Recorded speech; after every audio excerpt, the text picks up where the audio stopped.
Berkatalah Umar radhiyallahu taala anhu, hasibu anfusakum qabla an tuhasabu wa zinuha qabla an tuzanu.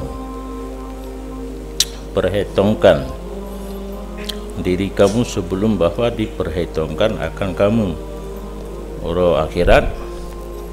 Nah, hisab, yaumul hisab, bahkan gekun yaumul hisab uro akhirat, uro yang diperhitungkan amal.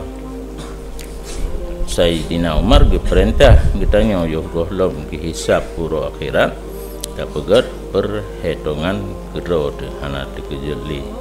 Nage getanya mutang bahasa boh gede, urang gede naik tulih kitanya pihna tak tulih baik pegah hutang kali hana te kerja sikata tepu dasar catatan ro tu kuno menyohan mungkin terjadi perdakwaan akan letak utang tente jawaban yang paling tepat akan le nemu utang hana lain.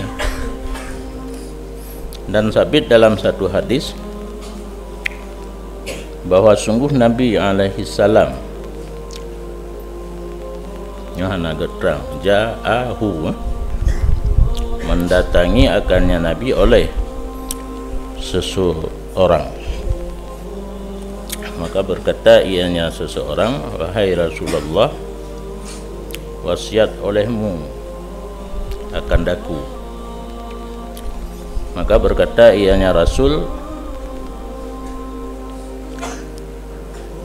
a mustausin anda, adakah orang yang meminta nasihat itu kamu?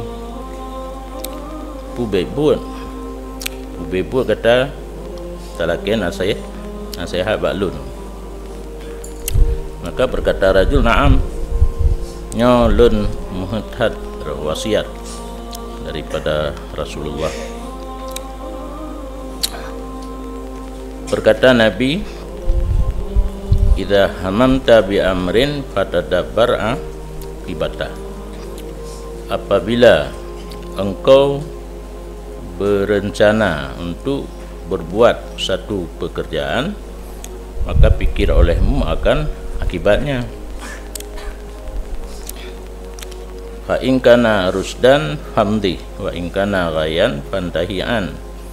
Maka jika ada ianya pekerjaan itu petunjuk, maka lanjutkan olehmu akannya pekerjaan. Dan jika ada ianya pekerjaan itu sesat, maka tegah olehmu akan diri kamu daripadanya pekerjaan. Yan wasiat Nabi kepada rajul. B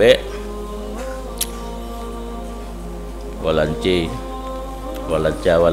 awai puput dodo pike kucit walancut awai pike dodo puput menyonya programnya yang akan kita kerjakan kira-kira tenelu haji hon tu good lanjutkan hana good beja deh. Rupanya leu orang Aceh, ulama-ulama awai hadis-hadis dipegat dalam nazam bahasa Aceh supaya mudah dimengerti.